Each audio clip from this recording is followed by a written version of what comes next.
across Europe, buildings consume around 40% of our overall energy, and they represent around 36% of our total greenhouse gas emissions. So we do need to act to make our buildings cleaner and more energy efficient. Now, most of the buildings in the European Union are located in urban or semi-urban areas and are under the responsibility of municipal administration, and that's where renovation programs are designed and implemented. This can be supporting renovations of individual homes. It can be by dedicating municipal service to advising homeowners, what we refer to as one-stop shop, or it can be by regenerating entire neighborhoods aiming for low consumption buildings or energy communities where energy is shared among inhabitants. In the European Union, we have increased our energy and climate targets, and we aim to reduce greenhouse gas emissions by at least 55% by 2030 to achieve a climate neutral Europe by 2050. And I'm sure Clara will be speaking to that as well. Now, to make sure that the regulatory framework we have at European level is fit for this and helps accelerate the transition that is necessary, we will be presenting a package of proposals called Fit for 55 in just a few weeks from now, on the 14th of July. In the field of energy, it will include a revision of the Energy Efficiency Directive, because energy efficiency and because increased action and ambition in energy efficiency is really fundamental for the decarbonization of the European economy. So we are preparing a recommendation on guidelines on how do we make the energy efficiency first principle operational. Later in the year, this will be followed up by a proposal on energy performance of buildings, which will aim to increase both the rate and the depth of renovations and decarbonize and modernize buildings. This is part of our Renovation Wave initiative, which we launched last year, which focuses on the renovation of public buildings as a trigger for change and to help mitigate energy poverty across Europe. It's a really pressing issue, energy poverty. It's spread across Europe, and more than 30 million people in the EU are not able to properly heat their homes. So member states are nationally setting out their plans and long-term renovation strategies, and we are analyzing them in view of identifying investments that could be financed as a priority in the context of the recovery and local economic growth. Recovery and the green transition are very closely interlinked. The European Green Deal is also a growth strategy, and that's particularly relevant now as we're trying to build a green and digital and more resilient European economy in the wake of the COVID pandemic. We are at European level making 672 billion euro available to member states that should be committed over the next 5 years as part of our Next Generation EU, the Recovery and Resilience Facility. And it's been agreed at European level among all governments that at least 30% of the funds should go to climate-related investments. Now, these kinds of investments are really valuable to businesses, especially small and medium-sized enterprises, and can help create jobs again across Europe. In fact, what we see is that investments in energy efficiency, and in particular in the renovation of buildings, are one of the most job-creating areas of investment that we can undertake under our recovery plan, and that it really has huge potential for the local economy, typically with the creation of many local jobs in the construction sector. We in the European Commission are currently analyzing the draft national recovery and resilience plans, and what we can say so far is that the components on renovation and on energy efficiency is really well represented in all the national recovery and resilience plans. So that's a good thing and encouraging in terms of reaching our targets and creating growth and jobs across Europe. It's clear that the Next Generation EU will be a main source of both European and public funding for energy efficiency and building renovation in the years to come. And we see in general that public funding is needed, but of course, most of the investments will need to come from the private sector. In the European Union, we are supporting the uptake of investments through various means, both maximizing the catalytic effect of public funds through financial instruments, but also through technical assistance. The InvestEU program is, of course, central to this, and the sustainable infrastructure window here is particularly important and can be instrumental in crowding in private capital for investments in policy areas that are essential for achieving the European Green Deal and the green growth and recovery that we are aiming to achieve. I would like to conclude my introductory remarks by saying a few words about the new developments in the Covenant of Mayors initiative. The Covenant was launched, of course, to help municipalities contribute to achieving our 2020 energy and climate target. And I can say that the Covenant and cities, local municipalities really delivered on this objective. And now we're looking to a new horizon, or rather two new horizons. We're looking to 2030, where, as I said, we have agreed to cut our emissions by 55%. And then we're looking at the second horizon, 2050, with the objective of becoming climate neutral. And to reflect this, a new covenant commitment has been enforced since April this year, where cities can adopt targets that are in line with the ambition looking ahead to 2030 and 2050. This is a major step for cities and towns and for municipalities across Europe. And we're, of course, aware that not all municipalities have the same starting point in the transition. This is why we also introduced some flexibility, a degree of flexibility that aims at preserving the inclusiveness of the covenant and make sure that we have a just transition. The less advanced municipalities will be able to adopt objectives that reflect their current situation, and they can be supported by our European cohesion funds or the Just Transition Mechanism, among other things. And in this way, the covenant does not just become a club of frontrunners, but also a true European movement, cities, of local authorities, all going in the same direction, regardless of their point of departure, and benefiting from the experience that others have gained and the lessons learned seen across Europe. So I would like to encourage those of you who represent a municipality today to look into this new Covenant of Mayors, which is now aligned with the European Green Deal. And I would invite you to consider joining or rejoining in that case. What we need in Europe is a strong, locally led movement of motivated and innovative cities that can work with one another and together, of course, with national governments and with the European Union to implement the clean energy transition to help achieve climate neutrality and green growth. And that's why we need the Covenant of Mayors and why we need events such as this one today. Thank you very much for listening, and I wish you a productive forum today. Please. Okay, dear Dita, many thanks for this comprehensive insight into the evolving policy framework for sustainable energy, and then in particular as well on the Innovation Wave initiative and recovery effort. I'm sure that the audience found your remarks on the fact that the cities play nevertheless a very important and key role in there, inspiring, and that they were really thrilled to learn about the most recent, what you said at the end, the developments of the new Covenant of Mayors initiative. Now I know we will have to leave us quite soon because of your busy agenda, but so I'm really pleased that you could join us today, and thanks for being there, and see you soon. Thank you, Dita. So after this introductory speech by Dita, I am now pleased to pass the floor to Clara Della Torre, who is Deputy Director General for the Director General for Climate Action. So Clara, it's up to you. Thank you very much, Dirk. Good morning, ladies and gentlemen. I'm also very happy to be here. I feel honored to be speaking on such an important event, and particularly in the current context. We see that cities, financial institutions, industry need to work together. And this is more essential than ever, because we have to address the pandemic, and we have to address the climate crisis. We are here today to exchange good practices and, very importantly, successful solutions to our common challenges. We are also here to find inspiration and to harness partnerships for climate adaptation projects and initiatives. And all this to facilitate the market for climate and sustainable energy finance. As we know, cities and towns represent 75% of the EU's population and account for most of our greenhouse gas emissions, and as well for most of our jobs. And as Dita was saying, cities are already at the forefront of climate action.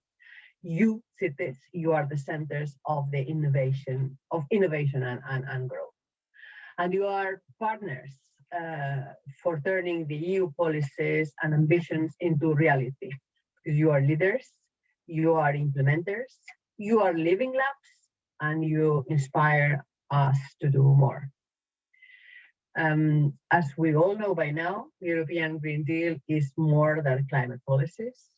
It promotes a whole different society, a whole different government approach, and it addresses all sectors of the economy, all generations, harnessing them for the implementation of the Paris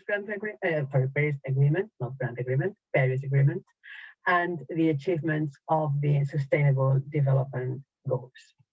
And this is illustrated by recent climate policies and those about to come. As Dita mentioned, we have a whole package in the oven, if you allow me, for the so-called Fit for 55 package for mitigation of climate change. But as importantly, we have to address adaptation to climate change, and we have published last February a new adaptation strategy, which increases the EU's ambition on adaptation precisely, and that will help us protect the most vulnerable part of our society. Because as we should not forget that even if we stop emitting today, there are already huge damages caused by climate change, and they will go on because it's a cumulative process. So adaptation is as important as mitigation. The European Commission supports local governments through various initiatives, government of mayors, as we know very well, but also the new Horizon Europe mission on adaptation. Horizon Europe, we remind ourselves, this is the framework program for research and innovation. There is a mission being prepared on climate adaptation, which addresses very prominently regions and cities. And we have as well the new policy support facility for small and medium-sized cities. So today's investment forum is an opportunity to bring together project promoters and investors for them to partner and support projects delivering on biodiversity and on climate adaptation. Because halting the loss of biodiversity and adapting to climate change requires, as we know, a huge amount and an increasing amount of investment. And because we realize this is not enough the case, our aim is, in the European Commission, is to make climate risks more visible and induce action for citizens and certainly for governments, for the financial sector, and for industry, precisely to catalyze adaptation investments. And let us not forget that acting on climate change brings countless benefits for our society, for the prosperity of our economy. And this is why climate risks and adaptation solutions should be built into all investment, all budgeting, and other policies design. As part of the Green Deal, the Commission launched last December the so-called European Climate Pact to make sure that everyone can help build a greener Europe and that everyone can contribute to support the achievement of the Sustainable Development Goals. And for this green transition to happen in a way that no one is left behind, we need everyone on board. And we need every one of us as citizens, as industrialists, as investors, we have a role to play, and that every action counts. And of course, the city governments are playing an important role in the implementation of this climate pact, committing to clear and concrete climate-related pledges could both demonstrate the climate commitment of the cities that are doing that, but also inspire other cities to take similar actions. And such pledges can go from testing innovative processes of decision by involving youth, schools, or civil society into your decision-making processes, and doing citizens' assemblies, or pledging for actions like greening further the transport, greening the buildings, as Diti was reminding us, greening spaces, or, very important, to provide citizens with the necessary skills for this transformation to happen. And I am very honored to share this panel with Mayor and Climate Pact Ambassador, Mayor Trzaskowski. Thank you very much for being there. So to finish, let us remind ourselves that we are in our way to COP, to the Glasgow COP. Net zero emissions announcements by the Union, of course, already in 2019, but also by other major players, gives us reason for hope. And yet, to achieve our goals, we have to overcome challenges of the pandemic, and we have at the same time in the recovery to seize the opportunities that we have over there. This is why events like this one are very important and very timely. So let me wish you a fruitful and enlightening exchange of practices, successful solutions, and thank you not only for listening, but also for your engagement today. And thank you to CINEA for having organized this event. Back to you, Dirk. Thank you, Clara. I mean, thank you for this inspiring speech where you underlined once again the essential role that the cities and regions are playing in delivering the energy transition, and for as well giving us an update on the latest developments on the European strategies for fighting climate change. Thank you as well for introducing the Climate Pact, which I think is an important issue, and it unites all European stakeholders for the common achievement of the Sustainable Development Goals. So really, thanks a lot for your speech, and wish you further on a very nice day. Now back a bit to me for a few explanations on CINEA. So first to say that the first two presentations we had were the colleagues from the Commission underlining the more in detail the policy supported by the European Commission concerning energy transition and climate mitigation adaptations. Now, many of the results have been reached over the last years thanks to the EU funding programs, and I would like to present some of the programs that CINEA is now supporting. For those who don't know the agency, because we were only established on the 1st of April 2021, which was created on the basis of the legacy of the former INEA agency, which was the Innovation and Networks Executive Agency.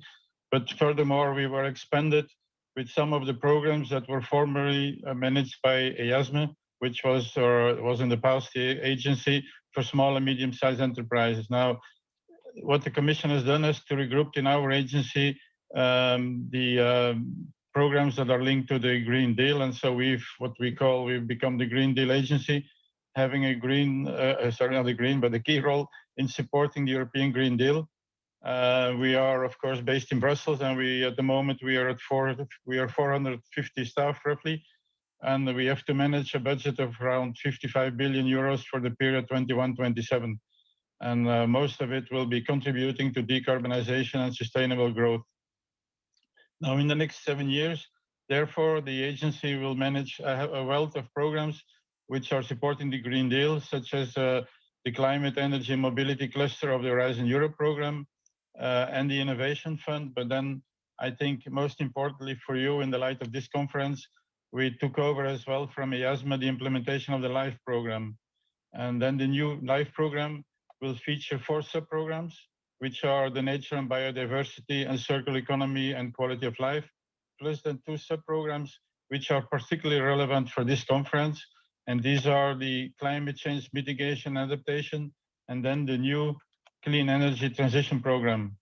But those 2 will be presented more in detail at an information session tomorrow.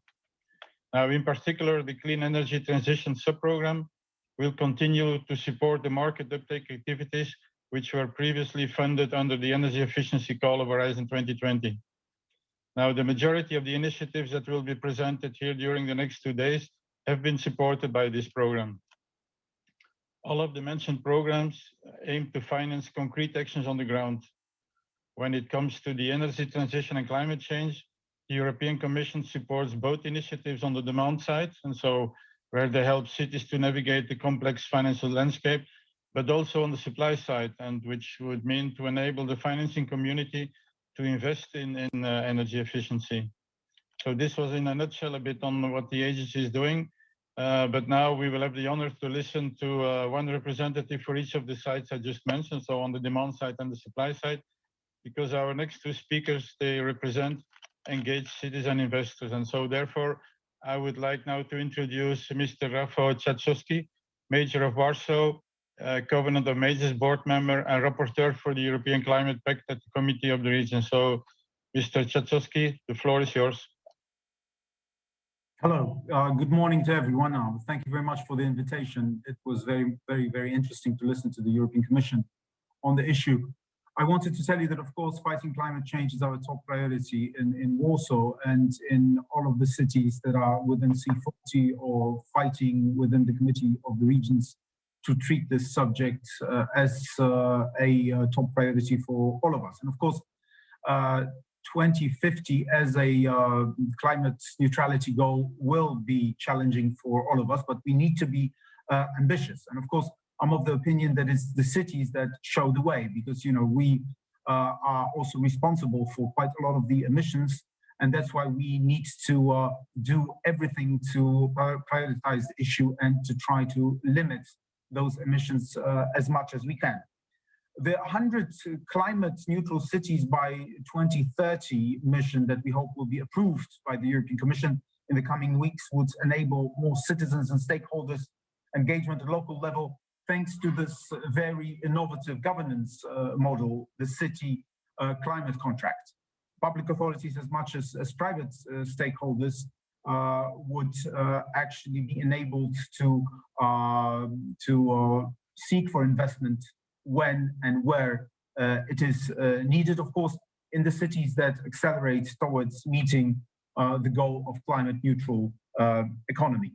And we are the part of the solution because we do have quite a lot of expertise and experience when it comes to meeting some of those ambitious goals. We are doing quite a lot of cooperation on that issue. We are doing quite a lot of benchmarking. Wherever we look in the Committee of the Regions, within the Convent of Mayors, within the Eurocities, within the C40 initiatives, we are doing everything in order to actually increase cooperation and increase our ambitions. In 2018, Warsaw committed itself to reducing CO2 emissions by 40% by 2030. And of course, we also took the initiative to become climate neutral by 2050 at the latest. It is difficult because we are not the government. We are not taking decisions about the climate, about the energy mix, and we are very much in Poland. We are very much still dependent on fossil fuels. 78% of all the energy for electricity and heat in the city of Warsaw comes from fossil fuels. We're doing everything we can in order to fight that. We are eliminating individual furnaces which are powered by coal, and the city is eliminating those furnaces from all the buildings that we are responsible for, and we were able to reduce it by 60% in the past 3 years. But we are also helping the citizens to do the same. Now, the role of the Convent of Mayors is very important. We have launched a new political commitment for a fair climate neutral Europe, presenting the vision of this initiative, of course, to achieve climate neutrality by 2050. But most importantly, to engage the citizens, to engage businesses and governments at all levels. And that's why Climate Pact is so important, because we need to increase the awareness. We need to be sure that we are all trying to meet the same goals. We have to create the networks so that the people who are very much engaged can convince others. Now, the role of public authorities in convincing and engaging citizens and other stakeholders is incredibly important. We are the facilitators. We need to increase the network and engage our communities, but also work hand in hand with governments whenever that's possible. And of course, most importantly, with the European institutions. And I think that creating those synergies is absolutely crucial. Now, the Climate Pact, which is of course a key pillar of the Green Deal, is a very important initiative, which allows us to share information, which allows us to debate on climate crisis, and to create this pan-European climate movement, which is going to create the right pressure on all of us in order to meet those criteria. And most importantly, it also allows us to work better on the implementation of the measures that we agreed on. As Climate Pact ambassador, I mean, of course, it is for me of utmost importance to create a certain bridge between the European Commission and the grassroots and the people who are here on the ground, very much engaged in setting those priorities and then fighting to realize them. Committee of the Regions has put on the table more than 200 best practices in order to showcase the potential and the dedication of European regions, European cities in fighting for climate neutrality. Now, we also do as much as we can in Warsaw in order to engage the citizens. We consult them on many of the issues. We were the first to actually create the Warsaw's climate panel, where we have selected 80 citizens, randomly selected them, and asked the residents to actually prepare recommendations for us on saving energy that I've committed myself to implement. The residents gave us a plan to prepare a roadmap to achieve 100% renewable energy and implement a system of energy passports containing a plan to bring and building a zero emission standard. We are working with the young people, with the Youth Climate Strike in Warsaw and with other pro-climate organizations in order to prepare the implementation of the plan. We work with the cultural centers in order to promote topics related to climate protection, air quality, circular economy, and biodiversity. And we've also joined the Inclusive Action Plan C40 Cities Initiative as one of 6 cities. We work with Paris and Seattle, our peer cities, to solve similar problems and, more importantly, to learn from one another. And we take action in Warsaw on many different levels. On the strategic one, we are in the process of creating, with the support of the EBRD and C40, Green Vision for Warsaw, which is going to be a plan which creates a trajectory to a climate neutral city. Our main challenge, and I'm very glad that the Commission representatives were just talking about it, is of course deep retrofitting of buildings, which is incredibly costly. And improving energy efficiency will require quite a lot of investment. And we are working towards meeting that goal, and we treat it as a top priority. And what we need to do is to engage everyone towards meeting the goal, but also preparing the right conditions. And of course, the main challenge is financial, because retrofitting itself, if we treat it ambitiously, goes into billions and billions of euros. Changing the power source for municipal buildings, of course, can bring also savings of around 70 million zloty a year, but that is not going to offset all the investment that is needed. Apart from the electrification of transport, the blue-green infrastructure is incredibly important, creating retention reservoirs, adaptation of urban watercourses and canals to new retention functions, protection of natural water reservoirs, and so on and so forth. We are doing that as well, and we are investing quite heavily. In short, and to conclude, this is our priority. This is our role, to create the right networks and to work with the European institutions in order to increase the awareness, to do a lot of benchmarking and to exchanges of best practices so that we can be as effective as possible. Of course, the biggest challenge is to secure the proper level of financing. That's why we've been fighting through the Committee of the Regions, but also through our organizations for those programs which would be directly available to cities and regions. That's why we are fighting so hard in Poland throughout the consultation process of National Recovery and Resilience Plan, where we were listened, but not very seriously, by our government, which is, to my mind, not serious enough about climate change. We were fighting for our priorities to be seen, because it is impossible to meet the European priorities without the cities and without the regions. And I hope that we can all push the national governments to understand that, because we need to actually introduce a true green revolution in Europe, and we need to do it together. And I direct my last sentence to the Commission officials, so that who are evaluating the draft national plans, that they are tough on governments, that they require that transparent criteria are used, that decisions to allocate money are not done according to political criteria, because if we want to meet our ambitious goals, we need to do it together. We need to secure financing for the regions and for the cities. We are the ones who are at the forefront. We are the ones who are really ambitious, and we need to do it together. Thank you very much.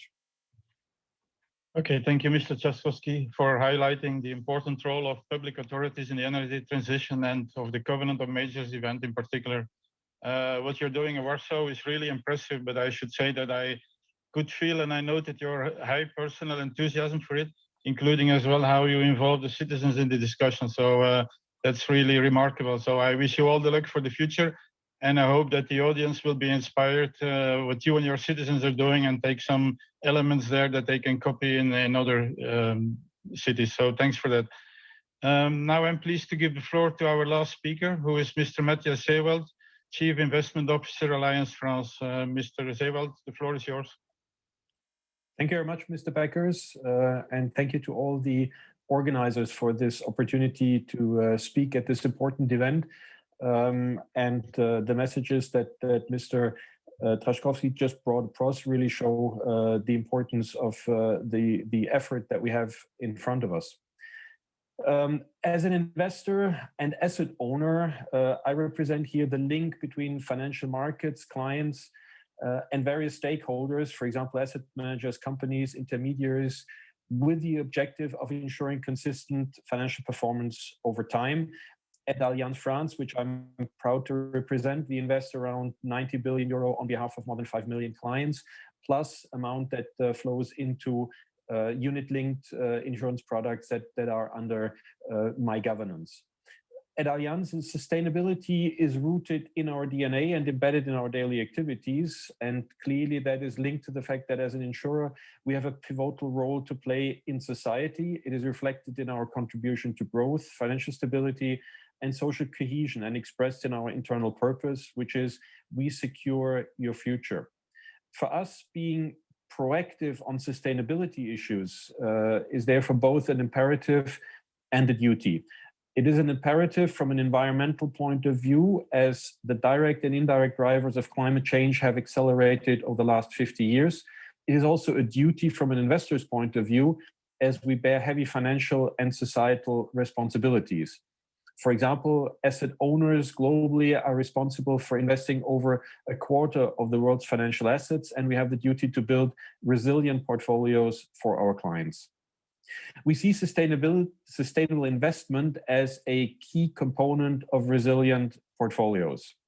As Chief Investment Officer of Alliance France, I'm responsible for ESG integration across our entire investment value chain, from the definition of a strategy to sustainable IT architecture. On a daily basis at Allianz Investment Management, our purpose is to create sustainable investment solutions together. How do we do it? Just to give you a few examples, by reducing real-world emissions triggered by our investment portfolio to reach carbon neutrality by 2050. By expanding our sustainable investors frontier and including new asset classes and themes. By strengthening our local investments in companies, renewable energies, and green buildings. There are some examples on a map that I had made available to the team, but let me just go through a few of the ideas. Allianz France, together with Allianz Global Investors, invests in 56 renewable energy sites, wind and solar in France. The production of renewable energy is equivalent to the consumption of nearly 845,000 people in France.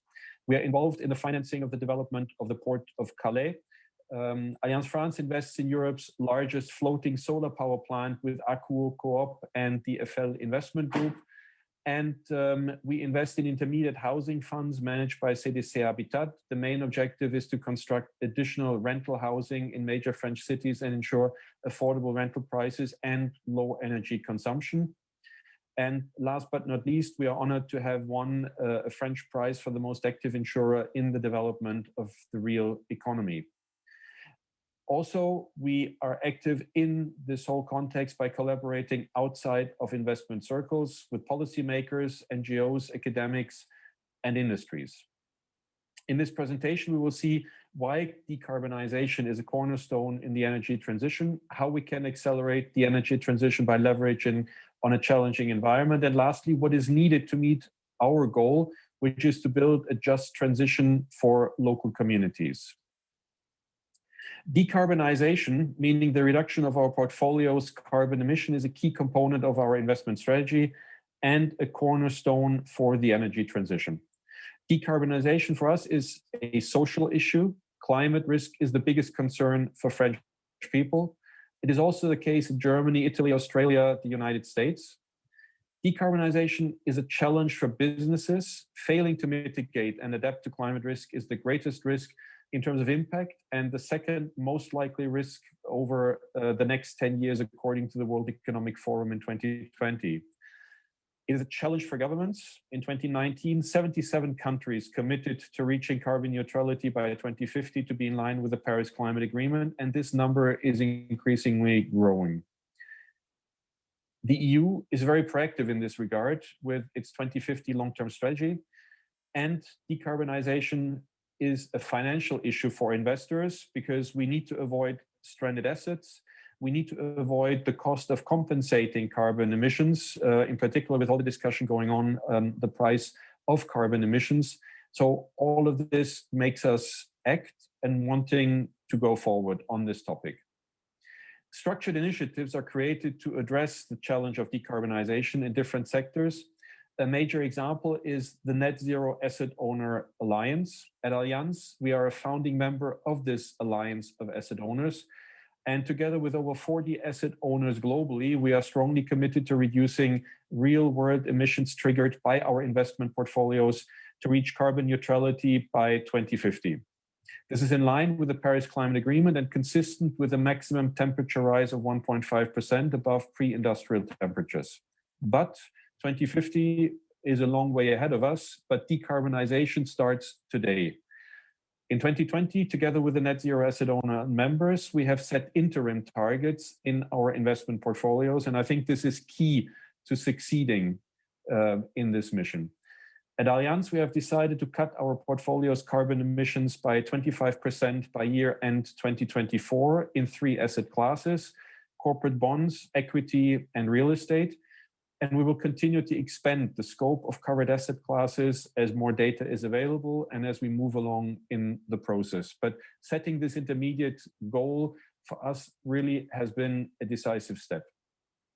From an investor's perspective, investing in the energy transition is a central element to manage decarbonization and contribute to limiting global warming to 1.5%.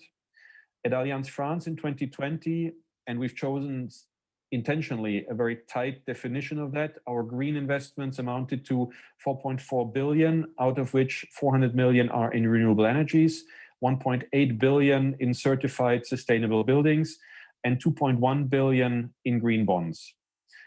On a global scale, at Allianz Investment Management SE level, we have built up a 4 billion portfolio of renewable energy across Europe and the Americas. Our decarbonization efforts imply additional capital for green projects, notably through the reinvestment of assets reaching maturity. It means investing in cleaner sources of energy, such as renewables, and in energy efficiency projects. By energy efficiency, I mean reducing the amount of energy used and still perform the same tasks, as for instance, by replacing conventional light bulbs by LED lightings, but there are much more examples and applications. As a founder of the Net Zero Asset Owner Alliance, we have a genuine interest in developing local sustainable projects and investing in more energy or in more efficient energy projects, yet this brings challenges. The financing needs in the energy transition are huge, and it has been mentioned also by the mayor of Warsaw. In 2019, the EU estimated that it needed between 175 to 290 billion in additional yearly investment in the next decades to meet the Paris Agreement targets. Previously, the International Renewable Energy Agency estimated that we would need to double worldwide annual investments in the power sector to over 660 billion US dollar per year to meet the 2050 energy transformation plan. Yet, As asset owners, we face multiple challenges to scaling clean energy investments. Our internal constraints are of two kinds. We have solvency constraints, useful for the stability of our business, and of course, performance objectives as we provide a service for our clients. If we take specific examples, to mention energy efficiency projects, we often see very small projects, sometimes less than 10,000 euro, quite heterogeneous. For instance, investment needs in industrial machines for a specific paper manufacturer, LED bulbs in municipalities, and also quite complex. A high amount of resources and time is needed to ensure that individual investments have the right quality and creditworthiness. Another example is regarding renewables. Investors are required to take higher merchant risk while accepting lower returns when investing in wind and solar projects, especially in OECD Europe. Therefore, this could imply insufficient investments and shift of capital towards more attractive risk-return profiles even outside the renewable space. Another example would be battery storage. Most projects across the globe often lack viable business models. Only niche projects at this point in time fulfill profitability criteria. And last but not least, when we look at hydrogen, the availability of economically suitable projects is limited at this point in time. If we take broader examples to explain where we stand and what our expectations, our needs are, as investors, we need to trust in the viability of the business case throughout the lifetime of an investment. This means that long-term profitability of business models needs to be ensured. We need frameworks that provide planning stability regarding future market developments and technological build-out targets. This would influence the pool of investment opportunities being available, but also the pricing of existing and future investments. We also need de-risking financial instruments through risk equity guarantees, first loss protection to catalyze private capital and further encourage take-up of high-cost and high-risk emerging technologies, for example, hydrogen, and entry into new geographies, for example, emerging markets. To make it short, green energy projects can imply higher capital consumption, inadequate risk return profile, and limited visibility on the project's viability. This can lead to insufficient investments or to capital shifts towards other asset classes. In the end, this leads to a suboptimal situation for investors, issuers, cities, countries, citizens, which is clearly what we don't want to see because, as I mentioned at the beginning, our objectives are very clear. So as investors, some of the challenges we face are about finding projects with appropriate risk-return profiles and stable investment frameworks. How can we overcome these challenges to meet our goal and build a just transition? In the long term, what we need is the development of an overall energy market reform. Private actors and policymakers have a key role to play in this regard. The following measures could be met. Firstly, increasing planning stability and transparency through global CO2 emissions pricing mechanism. Indeed, besides providing a clear view on green energy investments and risk return profiles, correctly pricing carbon would reduce carbon emissions and boost the supply of low carbon alternatives. Secondly, making sure market prices are not distorted to the detriment of renewable energy sources.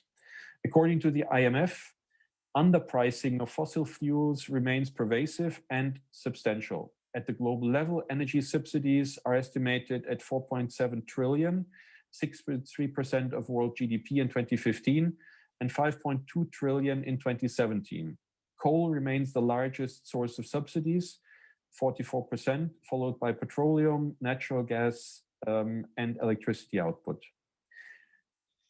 So market prices are distorted, and we, in that sense, also need a reallocation of public spending if necessary. The recent crisis can be an opportunity to accelerate the path towards a fair transition by orienting post-COVID recovery packages towards green research and development and infrastructure spending. And thirdly, providing a transparent and stable investment environment and a strong government commitment to the energy transition across regions and countries, a clear technology build-out targets across geographies, government support without retroactive changes, transparent and efficient planning and permission processes. Fourth, making innovative individual projects with clear decarbonization targets profitable via government and policy support, and supporting physical realization implementation of clean energy projects. That means efficient processes for planning, permitting, and approval. And last but not least, number 5, ensure that risk capital charges reflect underlying risk adequately. This would enable insurance companies and pension funds to invest efficiently in the whole clean energy investment universe, which is what we want to do. How could this work? Well, ideas we have is that it could work by developing innovative forms of public-private partnerships to increase efficiency and avoid crowding out effects on private investors. Public investors should take the riskiest pieces of the investment to let private investors contribute to the financing of innovative green energy projects, while also complying with the solvency constraints under which we operate. Such partnerships would de-risk not yet competitive investments with regard to technologies, for instance, green hydrogen, and geographies, for instance, emerging countries. A successful example that we have seen, that we have taken advantage of, is the Green for Growth Fund initiated by the European Investment Bank and the German Kreditanstalt für Wiederaufbau in 2009, with the aim to reduce energy consumption, resource use, and CO2, and therefore invest in, among others, renewable energy and energy efficiency. It functions with different risk tranches and a public equity providing risk capital, such as first loss protection, to de-risk the investment and give professional investors confidence to provide large amounts of capital. The benefits of such an approach, called blended finance, are to attract capital to regions and technologies that would otherwise not have access to those capital streams, and at the same time increases development. And for professional investors, it brings access to additional investments, more diversification, and attractive risk-return profiles.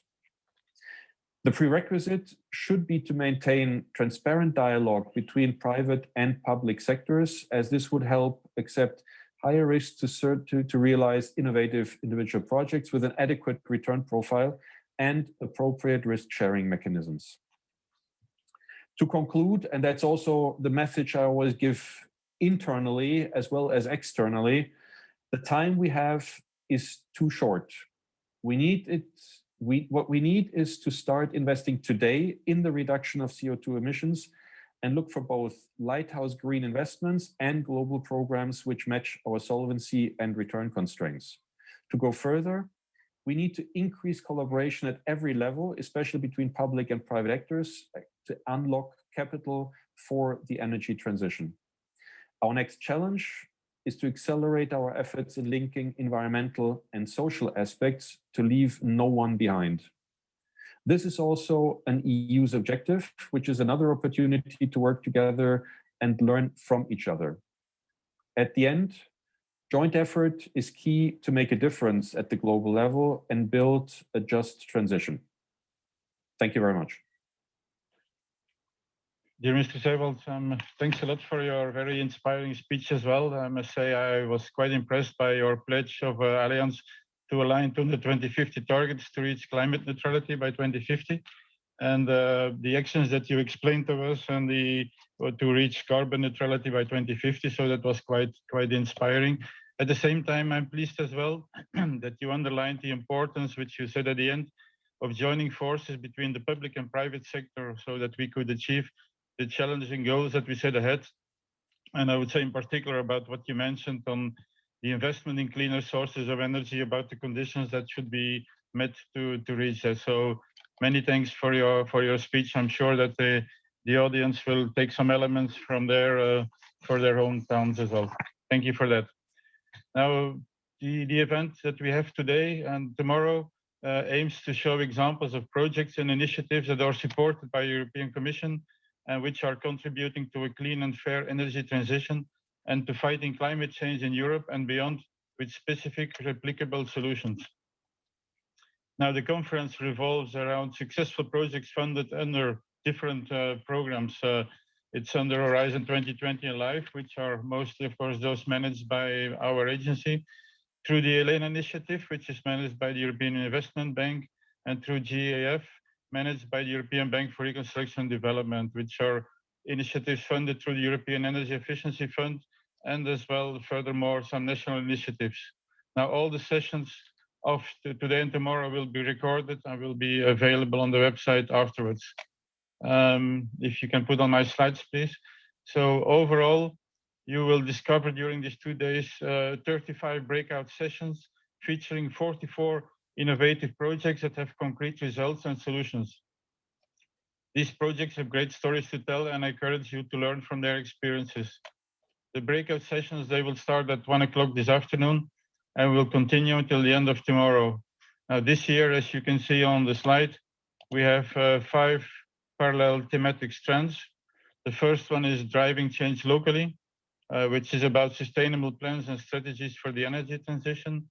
Second, the financing energy efficiency in the public sector. Third strand, renovation wave on boosting investments in home renovation. Fourth one, innovative solutions to finance energy efficiency and renewables. And then 5, public investments in climate change adaptation innovation. Now, moreover, on top of these 5 strands, the event will feature 7 discussion forums organized in close cooperation with DGNR. They will address various policy topics which are key to support the energy transition. And those 7 are, first on the renovation wave, implementation at the regional and municipal levels. Second, the role of citizen support offered by the European City Facility. Third one, cities and energy communities. Then the role of ESCOs in achieving energy efficiency targets for Europe. The new energy poverty advisory hub. Then 6, towards large-scale rollout of integrated home renovation services in Europe. And last but not least, the Energy Efficiency Financial Institutions Group. Now, for the closing of the event tomorrow, I would invite you and I would recommend that you attend the final session at 2 o'clock tomorrow, where Christian Strasser, who is in the agency, the head of the Live Energy and Climate Unit, will close the conference together with Andy Deacon, who is Director of Strategy and Operations at the Global Covenant of Majors. He will then launch the virtual fair. Now, this fair is, of course, also an essential part of the event, and stands will welcome you tomorrow between 2:30 and 5 o'clock in a virtual way this year. There you will be able to meet institutions such as the European Investment Bank, the European Bank for Reconstruction and Development, the European Energy Efficiency Fund. And of course, we will be there as well. The senior stands with information on ongoing initiatives and funding opportunities under the different programs that we are managing. And of course, you will find there as well the stand of the Covenant of Majors, of the Joint Research Center of the European Commission, and other initiatives and programs that support cities. Now, in parallel to the virtual fair, an info session on the Life Clean Energy Transition and Climate Change Adaptation and Mitigation sub-programs will be organized. And of course, I would like to invite you as well to make good use of the networking tool that we have set up for this event. You can find it in the dashboard of the website when you log in. Now, before I close, I just wanted to highlight that this conference that we're having now is part of a series of sustainable energy investment forums. It's a joint initiative managed by the agency in collaboration with the Director General of Energy that aims at facilitating the dialogue between the public authorities, finance sector, and project developers. We organized more than 40 events since 2016, including European conferences like this one, but as well regional conferences, national roundtables in EU member states, and targeted webinars. With this, I would like to close the opening session. You will be able, of course, to assess the sessions that you have selected, or others if you would change your mind. You can do that through the dashboard as well on your personal page of the website. And in case of any technical problems, of course, you can find the contacts on the main page of the website. Now we're ahead of schedule. I mean, our speakers have all been extremely efficient. So we are half an hour earlier than foreseen, but that I would say gives you maybe a bit more time to have a bit of a lunch so that you can start attending the sessions that start at 1 o'clock. So I would like to end here by wishing you all a very successful conference. And I hope that you will take a lot of inspirations home with you. And so please join me with thanking our speakers again. I would say thank you for your attention, but in particular to our 4 speakers, thanks a lot for your very inspiring speech. And I'm sure it's very useful and will be appreciated by all. So thank you and see you soon. Thank you. Bye-bye. Thank you. Goodbye. Thank you very much. Bye-bye. Thank you. Bye-bye. Bye-bye.